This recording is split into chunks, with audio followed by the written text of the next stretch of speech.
Hello, and welcome to the AT Center at TCNJ.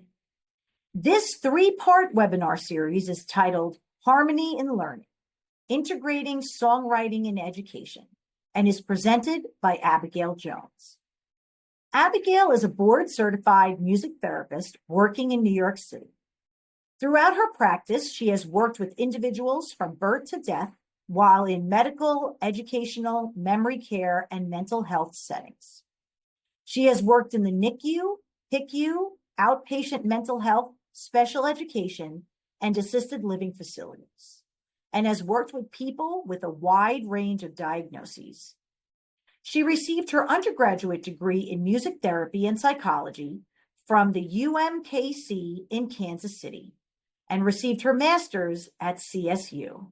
She is also trained in neurological music therapy techniques.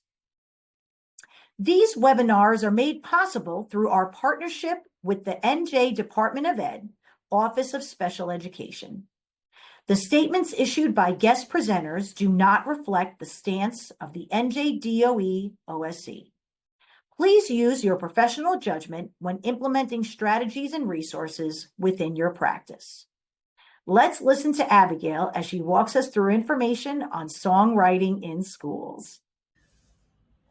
Okay, so next and finally, we're going to talk about songwriting structure in the educational setting.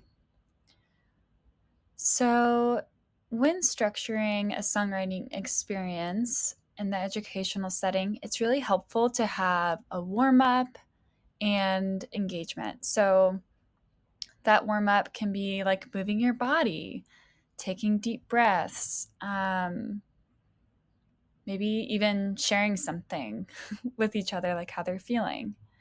And with that, you can also do a check-in chant. So I don't know if you already have some routines in your classroom, but chants are a fun and easy way, especially if you are not musical and can't carry a tune.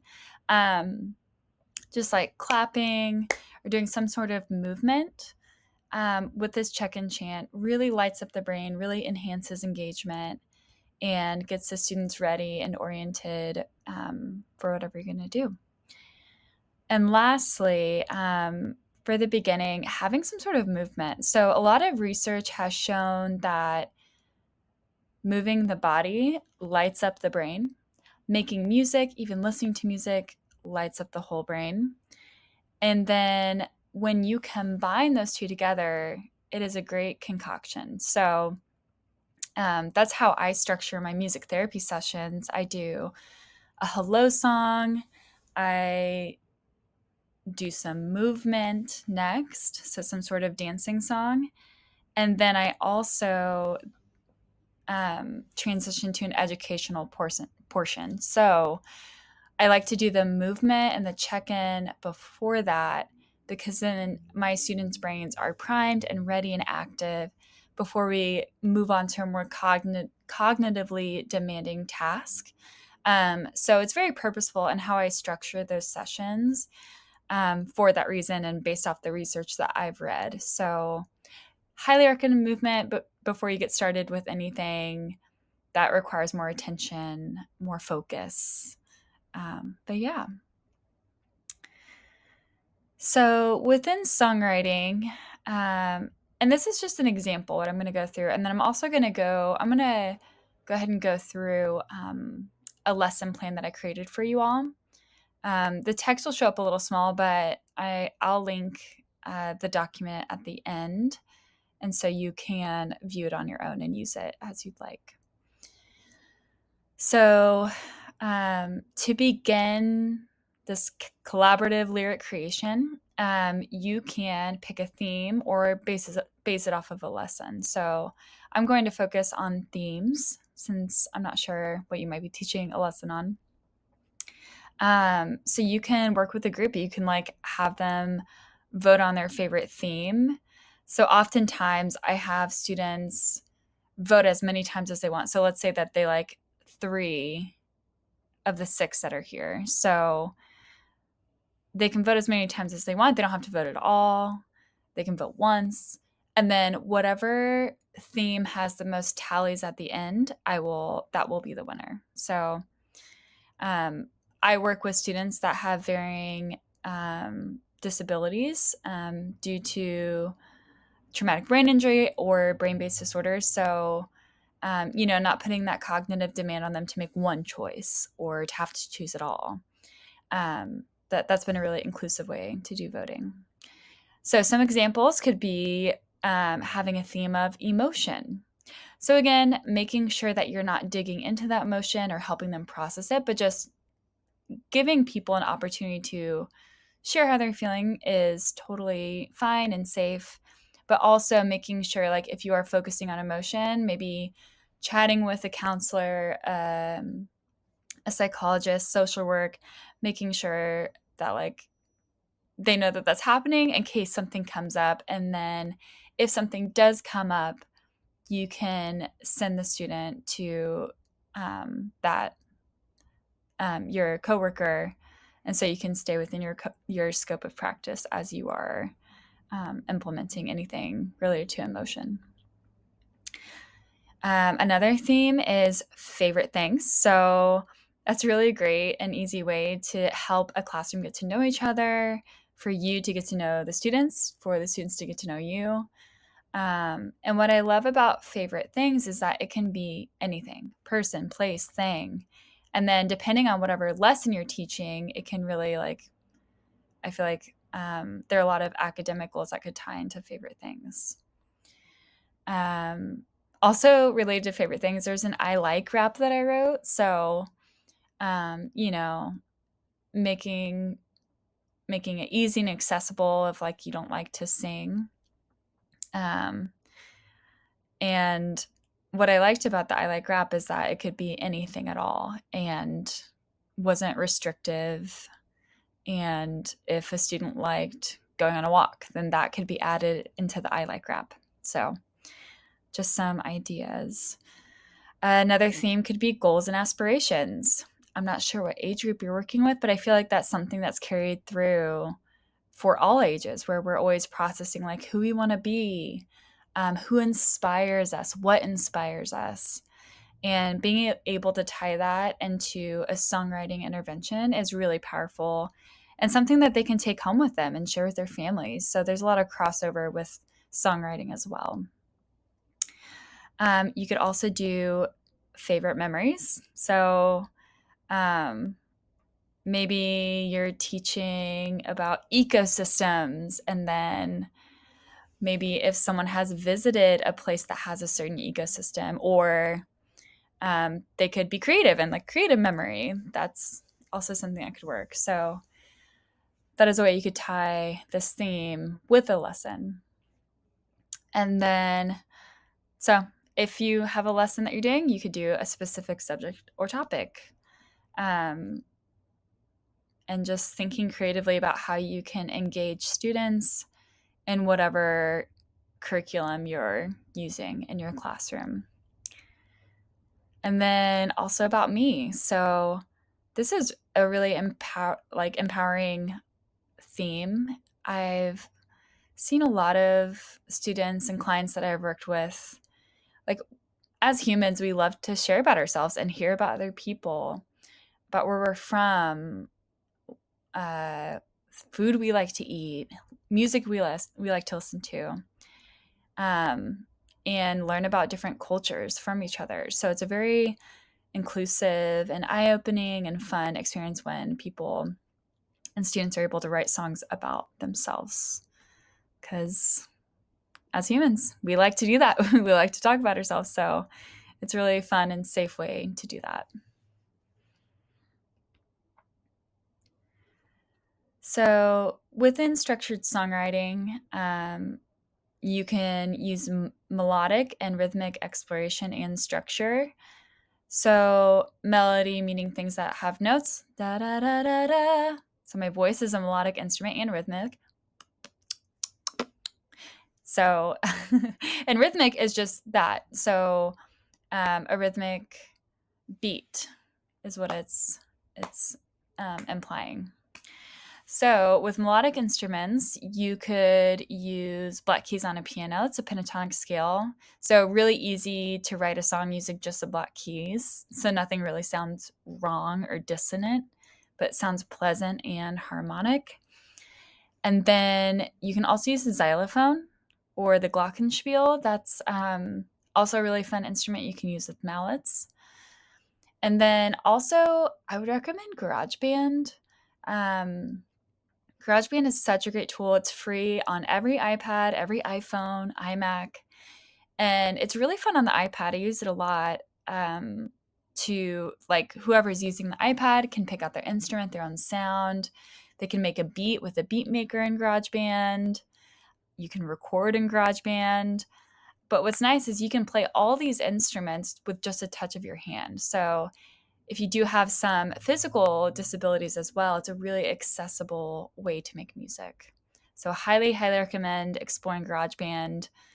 Even some of my students that use an iPad for their communication device never open GarageBand, and I show them, and now they can use it at home too. So yes, please, please check it out. And then rhythmic instruments that are easy to use would be body percussion. Like using your own body is such a great tool, and it's regulatory as well. So highly recommend body percussion.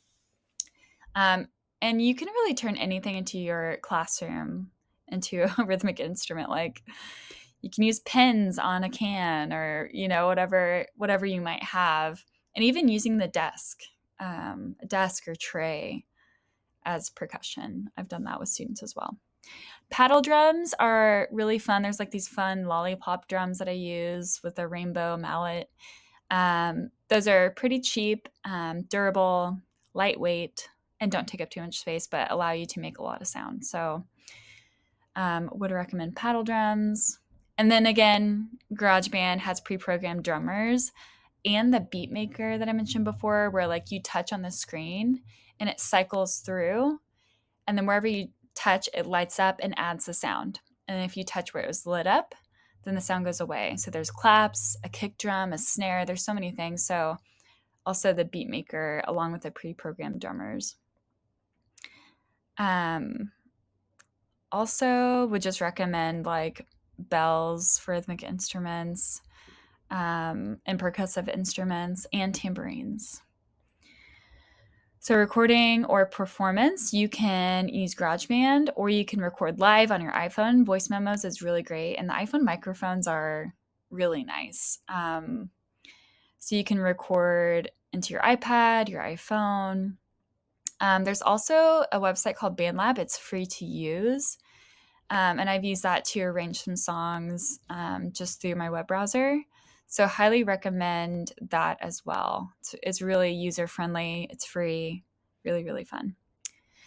And then at the end of the structured songwriting, you can have reflection and integration. So you can talk about the musicality that they experienced, what they experienced personally going through the songwriting process.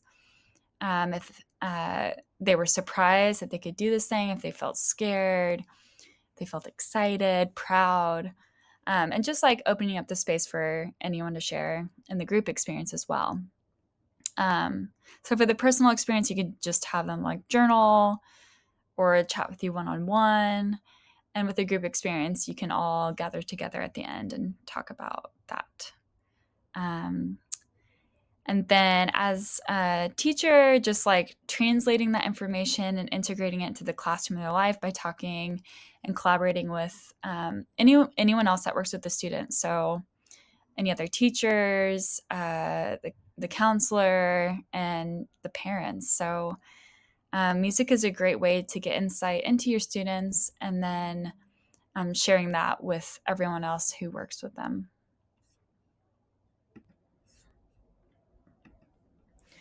Okay, so these are some PDFs of the lesson plan that I'm going to share with you all.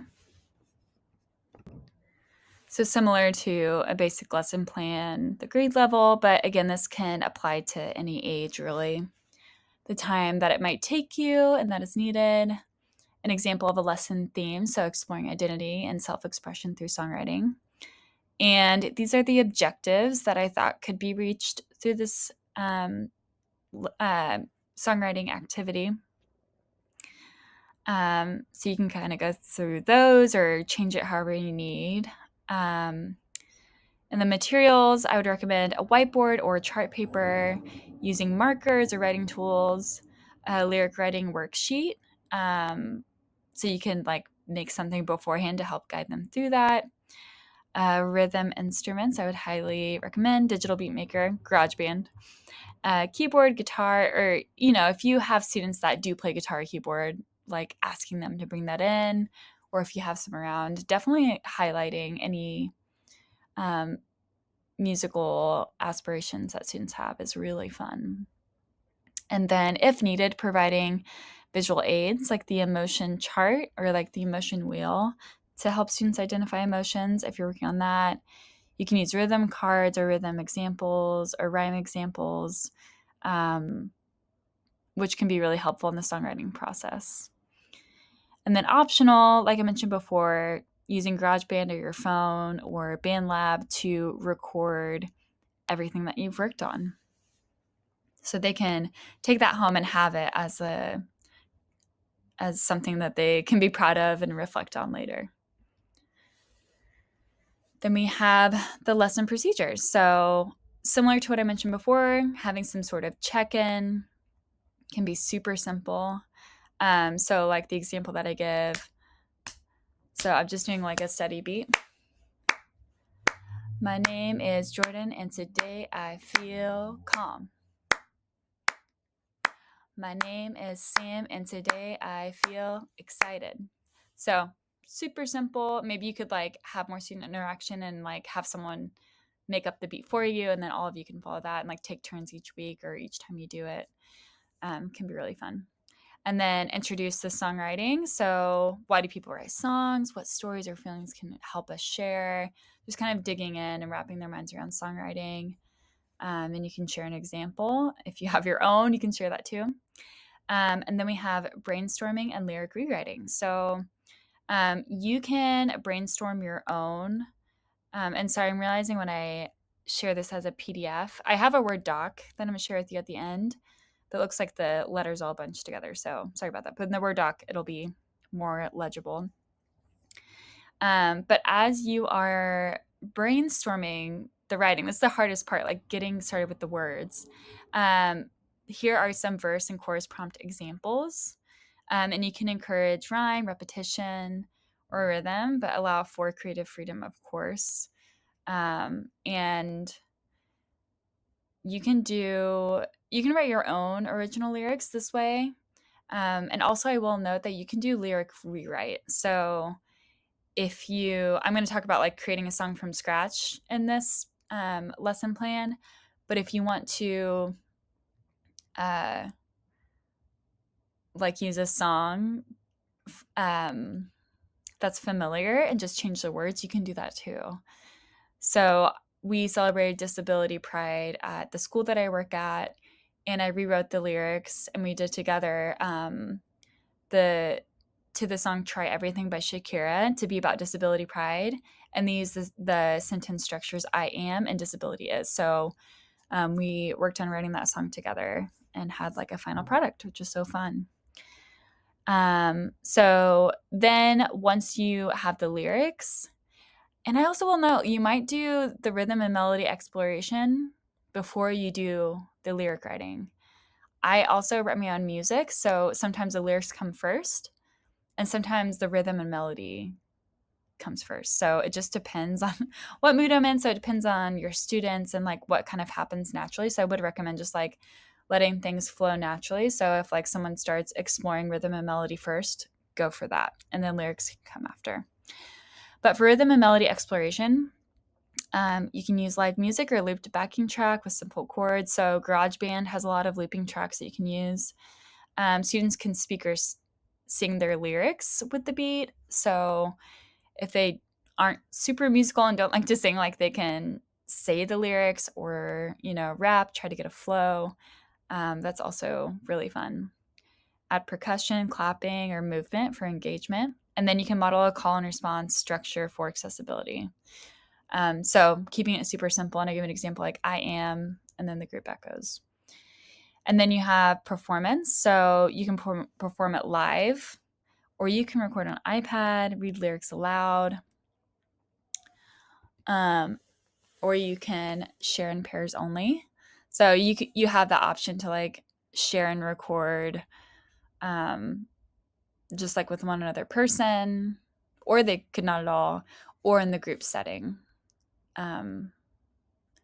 Or if you work on it all as a group, then you can just share with the rest of the school or their parents or whomever else. So, I did want to note, like, emphasizing that all creative choices are valid. There's no pressure to sing or share if they're uncomfortable or even engage in the songwriting experience.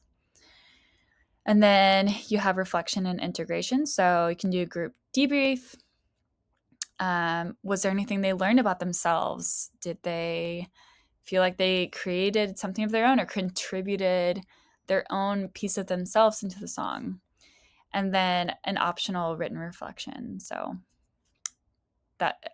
writing is my favorite thing to do. So I'm always a huge fan of having people just sit with their thoughts and process on their own. That can be just as beneficial.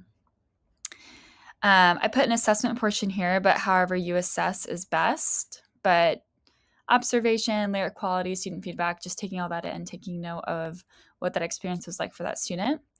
And then I did want to note making sure that songwriting is adapted and accessible for neurodivergent learners. So preventing visual sentence starters, using communication devices, allowing spoken word or movement-based songwriting. And then if you are in a trauma-informed setting, making sure you have that training, providing choices, framing the songwriting to be personal and a safe process. So also ensuring that you have the supports that you need, and making sure that that if anything comes up, that you have someone that you can send the student to, and have that safe place as well. And then for English language learners, being culturally mindful and inclusive, and offering bilingual written options as well as visual and simple rhymes. So some extensions can be creating a classroom mixtape or songbook, turning songs into short videos or digital projects, and then integrating this into other curriculum. So as I mentioned before, if there's like a specific lesson or topic that you are focusing on, you can try to integrate songwriting into that.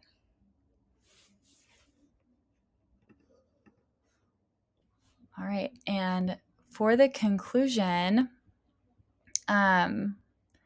just in general, songwriting is such a great and versatile way to be inclusive, engaging, and can really transform their education experience. Since we're babies, we learn through music. We learn how to talk. We learn how to do things. We learn how to relate to one another through music.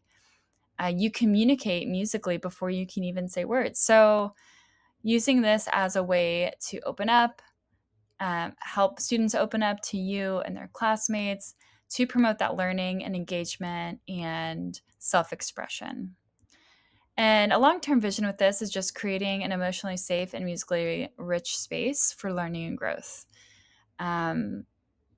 So there are so many things that can help with that, and music is just a really nice, accessible, relatable way to do that. And adding in some musical structure and songwriting, and to like every time you learn a new topic, you can write a song about it and like help students retain information about that topic and make it fun and engaging. And again, like I said, you have this social emotional aspect where there's bonding, it's a safe place, and it can just really add a lot of layers to whatever you are doing in the classroom.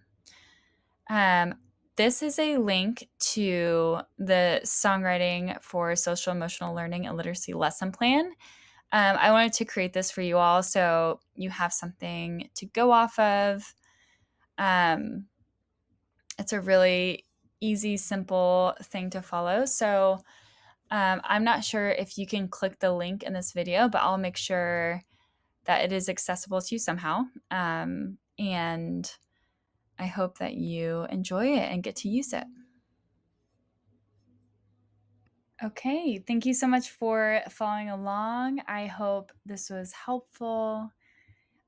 This is my contact information. Feel free to reach out with any questions that you may have. And this is through my own company. And yeah, I would love to connect at any time. And I hope that whatever you learn during this webinar that you're able to take with you in some way and spread music. And these are my resources as well. Thank you so much. Thank you for joining us. Are you a New Jersey educator looking for support or professional development tailored to your district's assistive technology needs? We offer free, customized training and coaching for NJ teachers, paraprofessionals, and families. From hands-on workshops to individual classroom support and small group facilitation, we're here to help. Visit us at atcenter.tcnj.edu to learn more. Have a question? Contact us anytime at atcenter@tcnj.edu. Please like this video, leave us a comment, and subscribe for more content on all things assistive technology.